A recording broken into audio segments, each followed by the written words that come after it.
अवधूत चिंतन श्री गुरुदेव दत्त श्री स्वामी समर्थ। नमस्कार, मी रोहिणी परत एकदा तुमच्यासाठी खूप महत्त्वाचा व्हिडिओ घेऊन आलेली आहे। आजच्या व्हिडिओमध्ये आपण एक खूप महत्त्वाची माहिती बघणार आहोत। तर बघा, आजपासून सुरू झालेला आहे अधिक महिना आणि अधिक महिना आपल्या सर्वांसाठी खूप महत्त्वाचा महिना आहे, कारण ह्या महिन्यात आपण जेवढी विष्णू सेवा करू तेवढी आपल्यावर कृपा राहणार आहे त्यांची, आणि ज्या पद्धतीने आपण विष्णू सेवा करणार आहोत त्या पद्धतीने आपल्याला त्याचे फळ मिळणार आहे।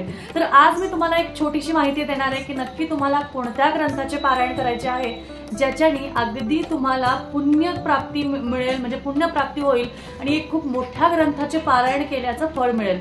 तुम्हाला माहिती असेल, आपण बरेचसे जण भागवत सप्ताहात जातो, मोठे मोठे भागवत सप्ताह होतात, 7-7 दिवसाचे होतात, ज्यामध्ये कृष्ण जन्म आणि या सगळ्या गोष्टी सांगितल्या जातात आणि खूप छान पद्धतीने ते होतं।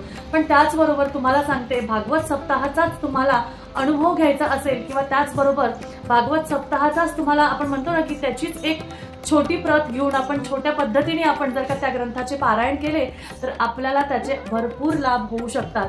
कोणता तो ग्रंथ आहे, कोणती ती पोथी आहे, मी ती तुम्हाला सांगते। बघा, आपल्या सर्वांकडे ही संक्षिप्त श्रीमद भागवत पोथी असेलच।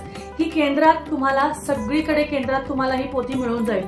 अगदी तुम्हाला सांगते, फक्त जास्ती काहीच ह्याची किंमत नाहीये, खूप कमी किमतीची ही आहे आणि त्या किमतीपेक्षा महत्त्वाचं ह्यामधले ज्या गोष्टी आहेत त्या मला तुम्हाला सांगायच्या आहेत। अगदी 64 रुपये 64 रुपीजची आहे। श्रीमद भागवत संक्षिप्त आहे, शॉर्ट मध्ये आहे, पण यामध्ये तुम्हाला भरपूर पद्धतीने खूप छान पद्धतीने वर्णन दिलेलं आहे। मी स्वतः एकादशीला, आषाढी एकादशीला ह्याचं पारायण केलं होतं आणि आता सुद्धा मला जसं जमेल तसं मी ह्याचं एका दिवसात आपल्याला सांगते। याच्यामध्ये 14 अध्याय आहेत, पूर्णपणे ह्यामध्ये 14 अध्याय आहेत। ते 14 अध्याय आपल्याला एकाच दिवशी वाचायचे असतात। पण तुम्ही म्हणाल एवढी मोठी एका दिवसात होईल का? तर अगदी 40 मिनिटात ही पोथी होते, त्यामुळे तुम्हाला काहीही टेन्शन घ्यायची गरज नाही। 40 मिनिटात ही तुमची पोथी होईल। बघा, पहिला अध्याय इथे म्हणजे सुरुवात नाही होत, ही अनुक्रमणिका आहे की पहिल्या अध्यायामध्ये काय सांगितलेलं आहे, त्याचबरोबर दुसऱ्या अध्यायामध्ये काय सांगितलंय, तिसऱ्या अध्यायामध्ये काय सांगितलंय, चौथ्या, 5व्या, 6व्या, 7व्या, 8व्या, म्हणजे आपण जे सप्तम स्कंद, अष्टम स्कंद, नवम स्कंद, दशम स्कंद, म्हणजे आपल्या ज्या भागवतात जसं आहे तसंच वर्णन आपल्याला ह्याच्यामध्ये 700 श्लोकीमध्ये केलेलं आहे। दशम स्कंद, उर्वरित पूर्वार्थ आणि त्याचबरोबर एकादश स्कंद, असे 14 तुम्हाला अध्याय आहे आणि त्या अध्यायामध्ये काय काय दिलेलं आहे हे सगळं तुम्हाला इथे वर्णन केलेलं आहे। त्याचनंतर सुरू करताना तुम्हाला श्री स्वामी स्तवन, मग त्यानंतर तुम्हाला अथर्व शीर्ष म्हणायचं आहे। तुम्हाला पहिले याच्यात दिलेलं आहे तुम्हाला कसं सुरुवात करायचं आहे। हे जे स्कंद दिलेले आहेत 14 हे वाचले नाही तरीही चालेल, तुम्ही कधीतरी रिकाम्या वेळेत वाचू शकता।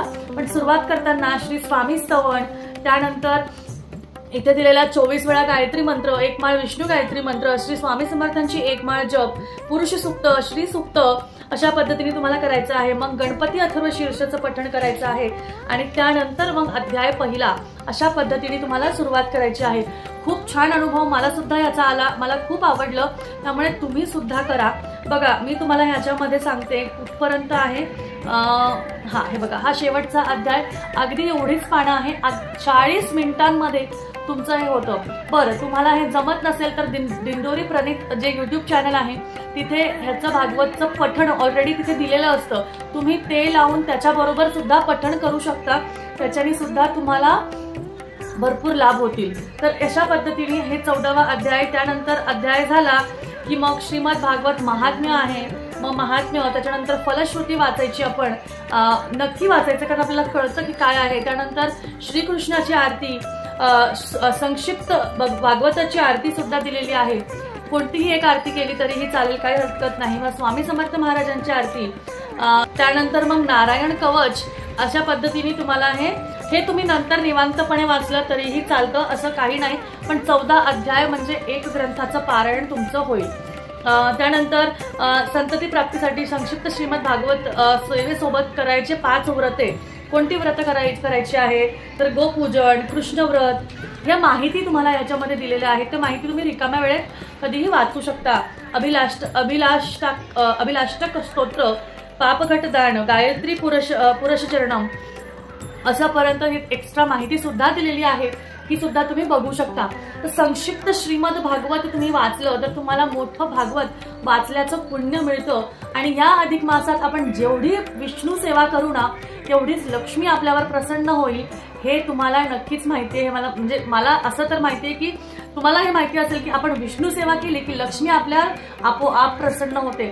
त्यामुळे रोज एकदा तरी या ग्रंथाचे पारायण 7 पारायण करा, 11 करा, 5 करा, 21 करा, तुम्हाला जसं वाटेल तसं करा। म्हणजे आपण म्हणतो ना की संकल्पयुक्त करा, पण करा। खूप खूप खूप महत्वाचं आहे। कमीत कमी 5 करा रोज, कुठलेही 5 दिवस। म्हणजे अधिक मासात आपल्याला भरपूर सेवा करायची आहे, मग कुठलेही 5 दिवस हे पारायण, कुठलेही 5 दिवस दुसरी सेवा, अशा पद्धतीने नक्की केलं तरीही तुमचे भरपूर तुम्हाला वेगळे रिझल्ट मिळतील। त्यामध्ये तुम्हाला भरपूर वेगळ्या गोष्टी अनुभवायला मिळतील आणि त्यातनं सुद्धा तुम्हाला छान असं प्रसन्न वाटेल, मन प्रसन्न वाटेल, शुद्ध होईल तुमचं मन। आणि त्याचबरोबर या अधिक मासात जेवढ्या सेवा करता येतील तेवढ्या सेवा नक्कीच करा, फायदा तुमचाच होणार आहे। तर जरा आजच्या माहितीमध्ये एवढीच माहिती। आजची सेवा स्वामीचरणी अर्पण करते आणि तुमचा निरोप घेते। भेटूया परत। अवधूत चिंतन। श्री गुरुदेव दत्त। श्री स्वामी समर्थ। जय जय स्वामी समर्थ।